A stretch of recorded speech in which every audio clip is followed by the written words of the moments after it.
Are you tired of being single? I've got some tips for you. This is Robert Manni, host of Guys TV, and this week my special guest is the host of Second Act TV, Silke Schwarzkopf. It all starts right here, right now on Guys TV. You can also catch us on KCAA Radio here in Southern California, Guys Radio, my worldwide podcast, and we're on UK Health Radio all weekend long. Guys TV, Guys Radio. Thanks for your support.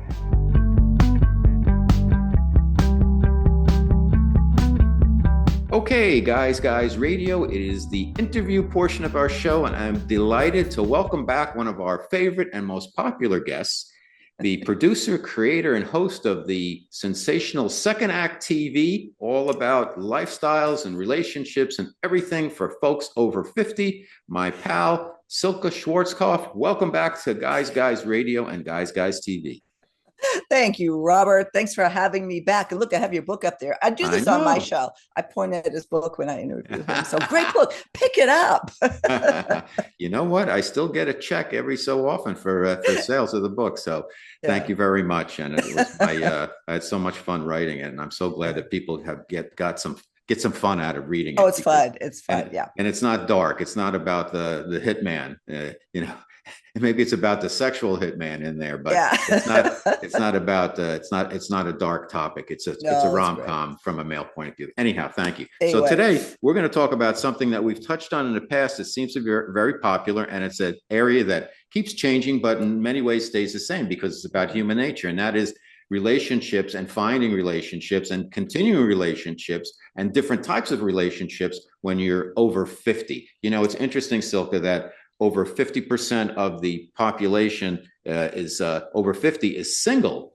Yep. And 50% of marriages go sideways. So you've got some good news, bad news. Do you think that's good news for prospective daters, or is that bad news because things aren't working?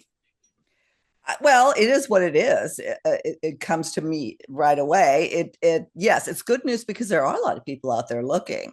It's bad news because there's a lot of people out there looking, and there's a lot of pain associated with that, unfortunately, and which is why this topic is so popular. Is people are always looking for answers because ultimately we're wired to want to be with someone. Doesn't have to be a romantic relationship, but we're social creatures. So I don't know if that answers your question, but it was an interesting statistic when I first heard it, like 15 years ago or 10 years ago when I started this channel.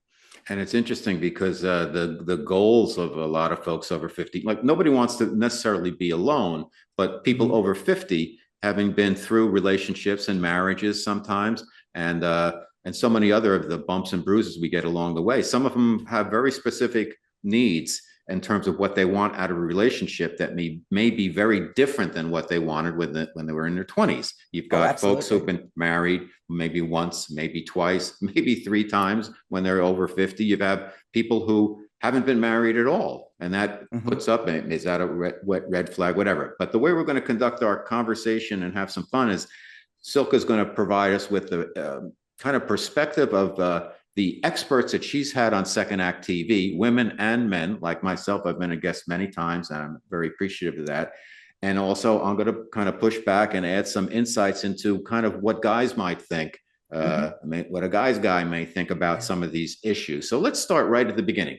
What do older women want? What are you hearing, and what do you think? I mean, it's kind of what we've always wanted. I think it's perhaps a bit more on just somebody that you really enjoy your time with. I think there's less emphasis on maybe the sexual part of it, or that the building a family, building a family and having kids. So I think we're getting a bit more serious. We look more to what the person is really all about, versus maybe the popularity or all that kind of stuff. But at the same time, those of us, especially if you've been married for a while, or like me, a divorce after 25 years, when you start again, you kind of go back to where you left off. So you're just as stupid as you were in high school or college. So and it's an interesting question because that's one of the segments we do a lot. Do you know? Do you really know what you want? Who are you really looking for? It has been an interesting, an interesting segment with a new guest about type and discovering who your real type is. And she had some great advice, but honestly, we don't know. We put so much value on looks that we forget about what really matters, what ultimately matters in order to find a happy long-term relationship. Now, do you think, or what do you think, and what have you heard what is the biggest obstacles that women face when kind of re-entering the dating pool? You mentioned like when, maybe you've been married or in a long-term relationship and then you're single again, you go back, you revert to what it was like in 1996, maybe, instead of what it's like in 2025. And the dating game has shifted a little bit. It's still a game, and hopefully it's a fun game. But things have changed, and sometimes human nature doesn't change. But what do you think, and what have you heard about? What are some of the things that get in the way of women accomplishing their dating and relationship goals when they're over 50 now? I think that they get in their own way. You get in your own way, and I think that extends to men as well. I think we all get in our own way to a certain extent anyway. With women, it's self-image for one. We've been told for so many years, especially women our generation, and I'm mid-60s now, so I've had it even longer, is that you're aging. Everything's about aging is bad. Aging is bad, and you need to look as young. So when you have that ingrained as well, it's your confidence takes a hit, especially when you're out there thinking with your high school mindset about attracting men. Who will want me now? I hear that a lot. Who will want me now?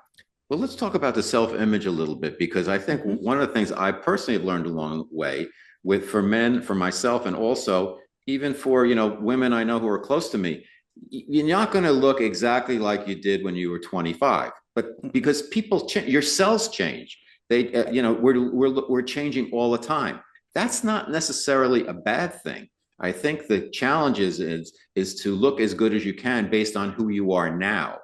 Like maybe if you're a woman, you were 105 pounds, 20 years ago, and you're 20 years older now, maybe it's about not being 105 pounds, but carrying who you are in the best way possible that's comfortable for you, as well as looks good for your partner. And if you feel good about yourself, you usually look good to other people. And I know for myself, I was a skinny kid. I was always skinny. What do I do to gain weight? I had a friend of mine who was a big guy. He said, bananas and water, you'll gain weight. Well, now I'm always looking like everybody else. I'm looking, how can I lose 10 pounds? How can I lose 5 pounds? How can I lose 15 pounds? Yeah. I'm intermittent fasting now as a lifestyle. I'm stabilized. I'm not losing weight. I just stayed the same. And I figured, you know what, maybe this is the weight I need to be. How do I carry that in the best way possible? What do you think about that for anybody, and particularly for women who sometimes are too hard on themselves and their own self-image, because they see what's out there and like, oh my God, look at these women. I've got to look like that. And with all the work done, etc. Well, what you just said is a perfect, really example of what one of the number one obstacles is, which is self-acceptance, that we all want to get to self-acceptance. And wouldn't it be a wonderful world if we all did that? The problem with everything you just said, and I agree with it, absolutely agree with it, but it's so much easier said than done. And people, it's just so much easier said than done. And I think if people realize that it is a challenge, and there is judgment out there, not right. I mean, we just kind of have to work in that environment, because that's what the environment is, whether you want it to be or not. And then work on, what it is that you really want for yourself, or what makes you feel good. I agree 100%. The better you feel about yourself, the more you're going to attract what you really want. So the competition becomes, I'm sorry, go ahead. So no, that's okay. Go ahead. The competition then becomes not with what you see on TV or with, your ilk and your friends and all of that, but about how do you be the best for yourself And to me, that's where the competition should be. How do you make yourself as good as you can possibly be versus how do I don't want to look like them because I'm really not built like them. I have to make Right. the best of what I have. And I think Mhm. that saves you a lot of anxiety and a lot of trouble because otherwise you put yourself in a position where you'll never win because it's Mhm. always going to be somebody else. Or like, I can't look exactly like that. Or like, I can't afford to have all that work done, whatever, but just Right. get comfortable in your own skin, do everything that makes you feel and look good as you can, and realize the fact that you're not going to look exactly like you did No. 30 years ago. But you know Right. what? You can look fantastic if you do Mhm. the work and you work on yourself from the inside out, and then Mhm. you send that vibe out there that like, hey, I'm really comfortable in my own skin. That comes, you were touching on that, but that really comes across to the opposite sex, I think. No, absolutely. And you attract, and we say, attract or be who you want to attract and all that. And all that is really, really great information. And it's true. I I always, when this comes up, I just try to acknowledge what people really feel because sometimes we're led to not express our insecurities. And I'm not saying, throw your insecurities up over everybody, but when you're giving advice, or I should say when I'm giving advice, or when I'm interviewing somebody who's giving advice, and I realize this is such a challenge, sometimes people actually can feel bad that they're feeling, the way they are. Ooh, I'm doing, not only do I not feel good about myself, but I'm not doing it right. I suck up here too. I mean, Mm-hmm. so much goes on in your in your In your head head, right? that you are, we are our biggest obstacle. And talk about obstacles, the whole I'm not good enough, or that's actually a defense mechanism in for a lot of people, Mm-hmm. is that, well, if I'm not good enough, then I don't have to try. So now you rationalize not going out there and dating if you really want someone. I'm not saying everybody has to be out there dating. People, there's lots of people that are perfectly happy single and alone. uh, However, if you want a relationship, then the whole I'm not good enough, I can't do it until then, if certain things have to take place or happen, then you're probably never going to get around to it. Mm-hmm. What do you think that men get wrong about older women? What do they get wrong about older women? I think well, again, the generalizations, if you go to the comments, we get thousands of Sure. comments on the channel. And one is that we all want to get married. We're all looking for somebody, to marry. I just went through that on the last video. I don't know if that was yours or it doesn't matter. Uh, but that came up again, is, how do you know that he's committed? Or yeah, what's with you is, how do you know that this man will ever commit? And that's a good catchy title. But commitment is ultimately associated with marriage, and actually the statistics don't support that. Most older single women, they don't want to get married again. We want a partner, we want somebody to share life with, we may want somebody to live with, as Paul and I live together, have for a long time now. But marriage, not necessarily. Mm-hmm. It's just as off-putting to a lot of us as it is to men, with bringing the government, or the state, I should say, into your relationship. Now, do you think that's true also for women who've never been married? Do they I think. feel, or do they feel like, oh, all my girlfriends or so many of them have been married, and I'm not married. I haven't had any kids. I haven't got, Mhm. so I've got to get married. And there's a Mhm. mindset like the goal is get married. You think there's still a lot of women who have that mindset because if they haven't been married? I don't know how many, if they haven't been married, but I personally have a really good friend who is exactly fits that mindset. She's never married. She's been with someone for a long time, and she's been pushing for marriage, and they're engaged, but they're not. It's never going to happen. And I know that it would be it would be a big mistake, and it's only because she's never done it. She feels like Right. there's something missing. And again, that's what, so, yeah, how, why do we believe that? Why do we believe that there's something wrong with us if we never got married? And that's part of doing the work on yourself and just figuring out, where did I get that belief? Where did that belief come from? that we have to get married. Or in my case, and it's kids. I didn't want kids. I don't have kids. Never regretted it for a minute. And that's difficult for, people to get their minds around. Hmm. Very understandable and courageous also. And you stick with your convictions because I'm sure you've probably gotten pushed from your friends over the years, like, why don't you have kids? And like, Oh, what's the oh, matter? you'll regret it. You're going to Yeah. regret it. You don't know what you're missing. Well, good. Yeah. It's always funny when, well, why didn't you have children? Well, I just, I couldn't have them. And then they all shut up. So He just things, puts that. it also seems like things change when like the whole dating game, if you will, when you're Yeah. over 50, like something Mm-hmm. like, and by the way, my special guest is my pal, Silke Schwarzkopf, creator, producer, and host of Second Act TV, the spectacular show on YouTube, all about relationships, dating, and everything else for folks over 50. Second Act TV, check it out and subscribe. But what I was getting at is first dates. Mm-hmm.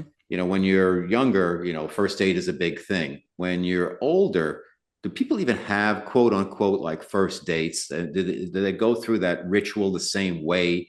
Or is the mindset completely different because they've kind of been there, done that, and they don't want to play games? No, it's same. And again, I'm not speaking for everyone, and we're talking gross generalizations, of course. But again, the first date is a huge topic. Every time I do something on, first date mistakes, red flags on a first date, those are get the most views because there is such anxiety associated with first dates.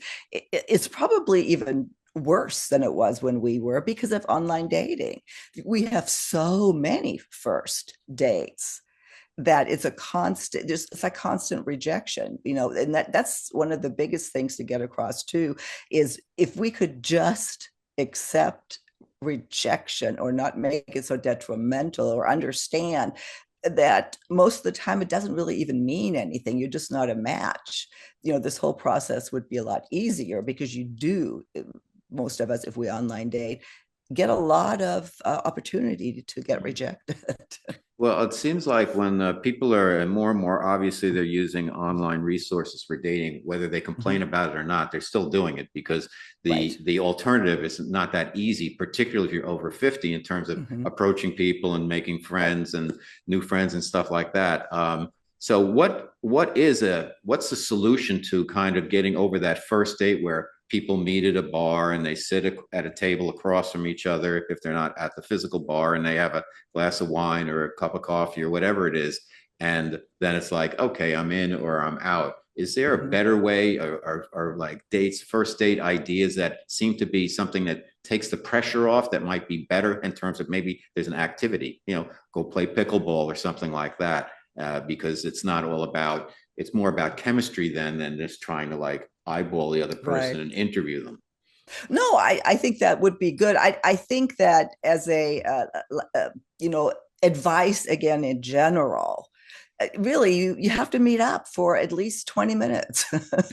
And usually a coffee place, or maybe I was big on happy hour. I love meeting for happy hour, and I liked having a glass of wine. A lot of people don't. Dry dating is huge now, and that's great. But it is that creating a situation where you can at least talk without being hindered, if you will. And pickleball, I love pickleball. And I think meeting people on the pickleball courts, Mhm. I mean, so many people have met playing pickleball because it's a very social sport. But I don't think that's how you really, not for a first date per se, to Mhm. get to know someone, because you're playing pickleball. Right. And probably the best way that to spend your time, if it's just to going through meeting people and seeing if there's opportunity, probably a coffee shop or in a park, I mean, somewhere safe. You always have to consider Mhm. that, but it's that having enough quiet, like movie or something is no, you don't want to go to the movie because you can't talk, Right. but go somewhere where you can have a relaxed conversation, and then, hey, nice meeting you. I'd love to see you again, or yeah, nice meeting you. How do where's a good place for guys to know, where can good way to places to meet women over 50 and best ways to approach a woman over 50 Uh, organically and in yeah. the real world, not online dating. That's become unfortunately so complicated because this whole Me Too movement and a lot of stuff that's happened has made so many men uncomfortable in approaching women. That could be a whole segment on its own. We actually have lots of videos on women approaching men first, and there's a big debate over that too, whether women, to how direct, should or can a woman be. But the impetus really has shifted to women to at least make themselves approachable to where a man is comfortable approaching. So it doesn't really matter where you are or what. I mean, because obviously in some sort of social situation, if you go out to a bar to where a band is playing or something. I mean, like we live in the desert now in La Quinta, and there's lots of older people, older single people, and there's all kinds of pickup places for. I mean, it's really kind of funny, but it doesn't matter really where you are if you don't make yourself approachable by smiling, by putting yourself, standing in a way where somebody can approach you. That probably is more important for a woman to learn how to be approachable and what makes a man notice you, perhaps, and how to send the signal. Yeah, it's okay for you to come. That that is, I think, where the secret sauce is. It seems like one of the complaints, if you will, and I think it's probably accurate, is that women over 50 and just women in general have about guys and dating is Mm-hmm. honesty. And Mm-hmm. particularly when you're doing the whole online thing, people, they lie Mm-hmm. about their age, they lie about this, they lie about that. How can a woman tell if a guy is being honest? Oh, how can it? Well, I mean, that comes obviously with time. I don't know that if on a first conversation, I mean, some of it is so obvious when, if somebody is just bragging, that is always something goes up for me. It is that, could this be true? Or you can pretty from dating profiles, that we have done shows on that. How can you tell if a profile is fake or not? So that's a whole other topic in and of itself. But the whole, can you tell if it depends on what his intention is. If he's a scammer, you probably can't Mhm. because he's good at it, and if he I, I don't know if I have a good answer for that, Robert. It's, how do you tell if a woman? I mean, I don't know about body or facial, not facial recognition, but just the This expressions. right, right, right. Yeah, there's The people that, eyes, where oh, the you could bird, yeah. tell if you raise your Body eyebrows, language you're things, yeah. lying. Mhm. But yeah, but it comes, but you probably know within the first few dates. One of the big uh, red flags is the whole love bombing. What we have acronyms for everything, or these names for all the trends now, but love bombing is when somebody just so quickly tries to build the relationship. Oh my God, my darling, you're just beautiful. I've been waiting for you. And whatever they're saying might feel good at the time, but anybody that comes on that strong, that I put in the potential dishonesty column right away, Mhm. So because that's a they that's a build red you up. flag. Get what? Yeah, it's a red flag. They build you up and then they're quickly out of there. That tends to be a pattern How can from what you, I've observed. with that, Silka, as a red flag, tell us a little bit more about some of the other red flags that come up, and how can you defend yourself if you're a woman with that, about from being love bombed? And what are some of the other red flags, and what can you do about it? Well, you just have to, you just call them on it, or you just remove yourself from the situation. If you need to listen to your gut, and that goes for men and women. If something tells you that something isn't right, it's probably not. What I think one of the mistakes that women make, and what we talk about a lot, is that when we do meet someone and we feel like we have a connection, and you want it to be real, so you overlook, especially, if you're attracted to them, uh, you want it to be real, and you don't want to see see the red flags, Mhm. which are numerous, with how, is he sending mixed messages? Is he calling you inconsistently? I mean, the list goes on and on. But the answer to not falling for that is, you just don't go along with it. If something is bothering you, tell me, hey, you know what, this I'm uncomfortable with this, and let's slow it down a bit. And if that falls on deaf ears, then it's not going to work. But honestly, I always think if you have to bring that up, then it's already over anyway. I mean, I would never say to someone, or if I said to someone, I'm just not comfortable with this, you're going too fast, I'm already done with them. Mhm. Does You that know, make we sense? absolutely. We always touch on this, and there's never a definitive answer because there isn't one. But Mm-hmm. this notion of women approaching men, and Mm-hmm. the for the younger generation, I think it's part of it. It's like it's almost, I'm not going to say it's 50-50, but it's more accepted and understood. When you're over Mm-hmm. 50, we come from a culture where the guy usually has been the first initiator. Right. A part of that, though, is the woman gives a signal, and the guy should be able to hopefully pick that up and know, Mm-hmm. okay, I can approach, or they just go up and approach and then Mm-hmm. see what happens from there. But Mm-hmm. there is a lot of perspective that comes from, should women be the ones initiating and approaching guys? And there's like, yes, of course, you can't wait around for a guy forever, but well, then you put yourself in a position where you're vulnerable to the guy because you've let him know that you're interested, instead of maybe, you know, catching his eye across the room, and then Yeah. that's the okay, and maybe he gets it and maybe he doesn't, and then the clock's ticking, and like, I don't want to wait around forever for men to like kind of get it.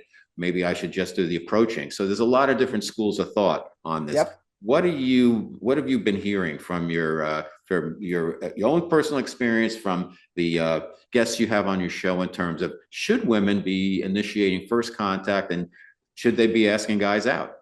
Well, ironically, most of your, again, I can't speak for everybody, but a lot of the male dating coaches, and some that are very well known, will tell you no, a Mm-hmm. woman should not. And they say that, while guys, and if for the guys listening, ask yourself that, you would say, would you like it if a woman asked you out? And you're going to go, well, yeah, bring it on. That would be Yeah. great. Yeah, it'd be nice if somebody Mm-hmm. asked me out. And then you go out, whatever.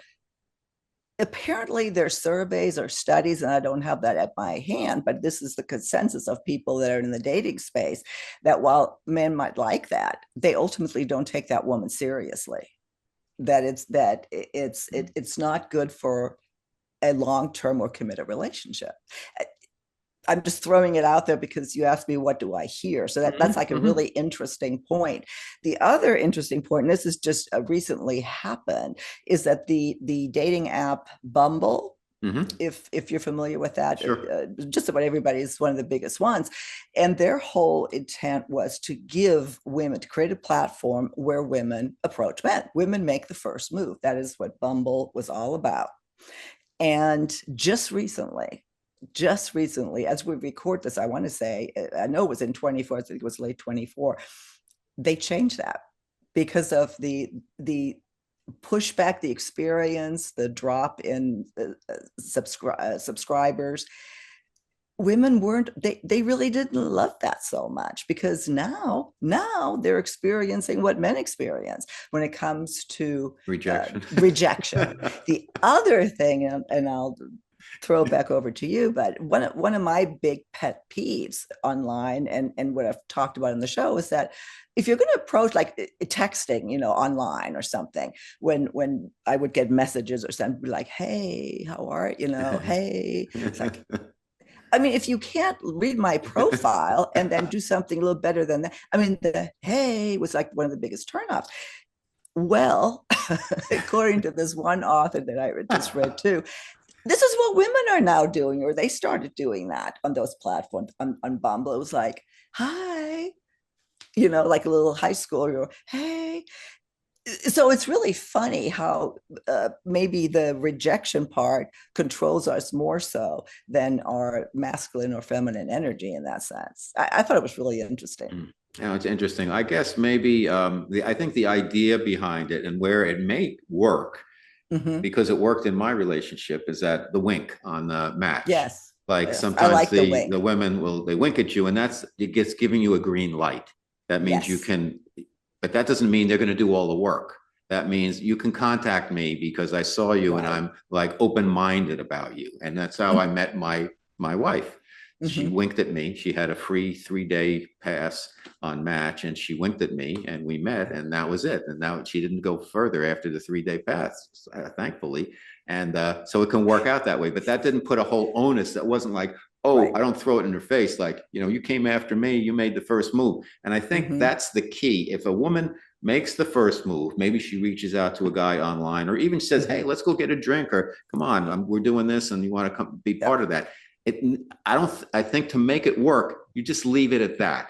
If the guy Mm-hmm. doesn't take the bait after that get together Mm-hmm. and initiate something, Yep. then you've got a lazy guy on your hand, or he's spoiled or whatever, because at Oh, he's that not point, interested. yeah, Yeah. the guy should pick up the baton and take the baton and say, okay, now I'll do my Mm-hmm. part. You don't want it to get, I think for women, you don't want to fall into a behavioral pattern where you have to initiate everything, because Right. that's just going to make the guy lazy. And you know what, guys, they'll take it. If you allow them, they'll take advantage of that. That's just, that's the nature of the beast. Mm-hmm. It's the lion. Yeah. Okay, you Or gotta you bring run me him the off. food. Yeah. Or you run him off. You're chasing him. I mean, that I did that. I've talked about that a lot because I've always been outgoing. I've been, pretty self-confident for the most part. But and I did do I initiated, several times, or then after we had a date, if somebody initiated that, I would, and I really liked them, him, whatever. I would, if I wanted to continue it, I took that over, and it backfired every single time. But the wink, as you said, yeah, that is, I love that. I don't know what, I think the swiping now is maybe Mhm. the equal to that, not the equal to that, but it's kind of, given that permission to approach thing. But that's actually how Paul and I met too. Technically, I winked at him. It was actually one of my friends who was playing on my match file, my match page. So it's kind of a funny story. But yeah, the wink works great and gives men that, hey, it's okay. It's okay to approach. Now, for women out there who are in the market, and they're over 50, you're going to have lots of different guys. You can have some have never been married. You're going to have Mm-hmm. some have been divorced once. You're going to have some that have been divorced multiple times. And Mm-hmm. then some have kids and some don't. Based on what you've heard, and even from your own perspective, Mm-hmm. how would you rank those in terms of preferences? The ideal guy, would it be, oh, okay, he was married once, he's divorced, and Right. he's available, and he has a kid who's grown, or he's never been married, he has no kids? What is it? Yeah. Or is it every situation different? Every situation, of course, is different. But if I'm going to answer this really honestly, which I always try to do, and we've done topics on this, is, never been married, is that a red flag? Mhm. And I wouldn't say a red flag, but it is a yellow flag. I think that if either women or men have not, quote, been married, because that's what we do in our, society, then why? Then, why are you in? Did you never find the right one? Or are you really not interested in a relationship? Or are you not capable of commitment? I think those are valid questions. On the other hand, you know, if you've been divorced several times, does that make you more, or rank you higher, which is kind of silly, because then you've shown that you can't make a relationship work, and maybe you just didn't make a stupid decision like I did twice, because I've been married twice. Excuse me, twice. And uh, yeah, I think there is. Okay, so here, if again, if I'm going to answer really honestly, and uh, a man who has been married once, uh, for a relatively, maybe 10 years or so, to where he wasn't married 25, 30 years, because there's other attachment issues that come with that kind of a separation. But somebody who has proven, and not by marriage necessarily, but if you know that they've been in a committed relationship or they were living with someone, but somebody who at least is capable of commitment. And the same really goes for women.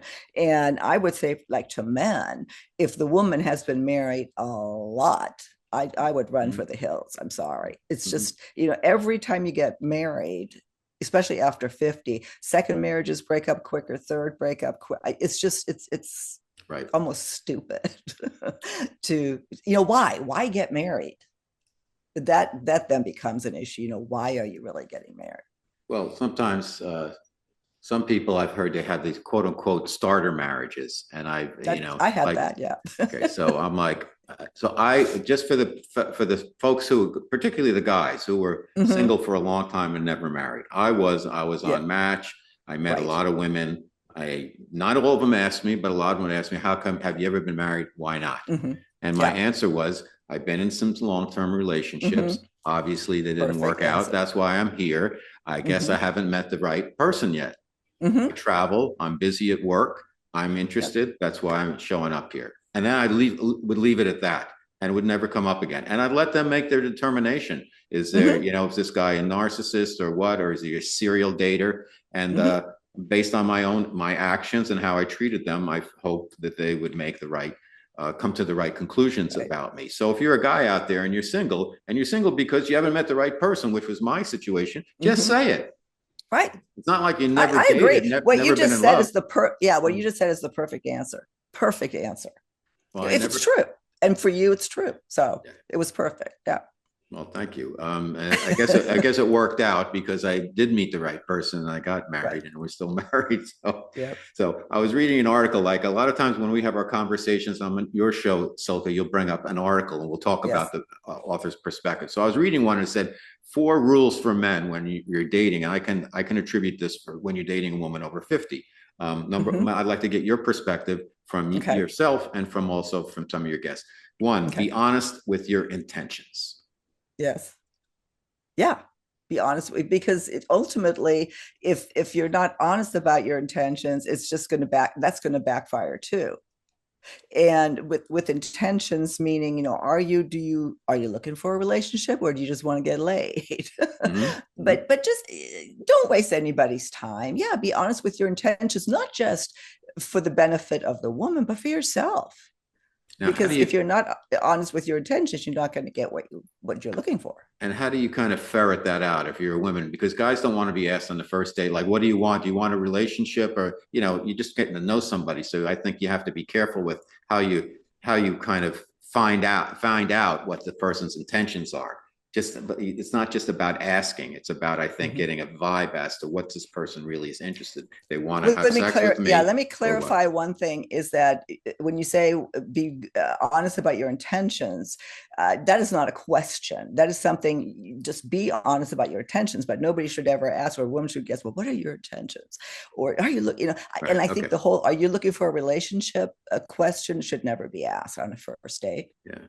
It doesn't matter. You're not going to get you're not likely to get a true answer, because if he's not if right away there isn't a spark, which also is that's a mistake as well, you're not going to get the real answer, because if he's not interested or doesn't think, he does go, well, I'm just kind of, it's a question that's not going to get a real answer. So it's just that needs to come out in deeper conversation, or maybe on a second date. Okay, a couple more real quick because we're tight on time. Don't lie about your age. Oh, yeah. Because that's going to come out. If ultimately you're going to walk down the aisle or just a relationship with it, it's going to come out. Age will always come out. You can't hide it. So that will just kick you in the butt.